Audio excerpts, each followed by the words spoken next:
উড়িষ্যার বিখ্যাত জায়গা পুরী। পুরী মানেই জগন্নাথ দেবের দর্শন আর স্বর্গদ্বারের সামনে সি বিচে বসে থাকা। পুরী যেতে কার না ভালো লাগে। আমরা কম বেশি সবাই পুরী অনেকবার যাওয়া আসা, কিন্তু আমরা জগন্নাথ দেব মন্দির যাওয়ার আগে এসেছি মা বাটামঙ্গলার মন্দির।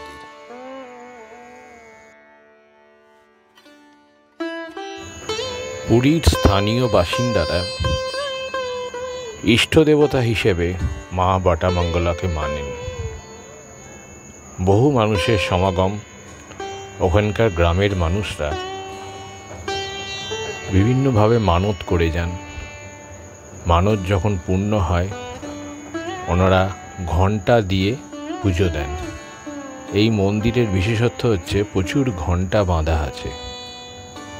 তাদের মানত পূর্ণ হওয়ার পর তারা এই ঘণ্টা দিয়ে পুজো দিয়েছেন। বাটামঙ্গলার হচ্ছে মা দুর্গার আর এক রূপ। পুরীর স্থানীয় বাসিন্দারা মা দুর্গা মনে করেই এই বাটামঙ্গলা মূর্তির পুজো করেন। এইটা বহু মানুষেরই অজানা, কিন্তু আমি একজনের কাছ থেকে খবর পেলাম মা বাটামঙ্গলার কথা। যথেষ্ট উনি জাগ্রত দেবী,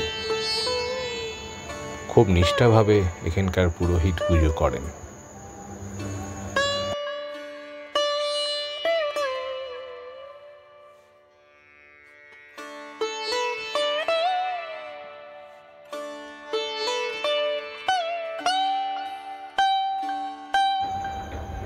এই মন্দিরের আর একটি বিশেষত্ব হচ্ছে মা বাটামঙ্গলার কাছে যেমন যে যা প্রার্থনা জানাচ্ছেন, তাছাড়াই ওনার সামনে ওনার বাহন রয়েছে, সেই বাহনকেও কানে কানে তাদের প্রার্থনা জানাচ্ছেন। এই মন্দিরের ভেতরেতে বাকি আরও 10 থেকে 13 রকমের দেবদেবীরা রয়েছেন, যেগুলো দর্শন না করলে ভুল হবে। এই মন্দির পুজো দিতে গেলে এই মন্দিরকে প্রদক্ষিণ করতে হয়।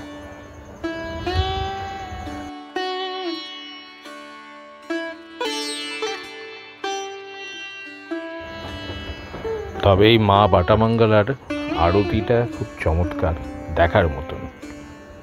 একটি অভিনব রূপে মা বাটামঙ্গলার আরতি হয় প্রত্যেক দিন সকালবেলা ও সন্ধেবেলা।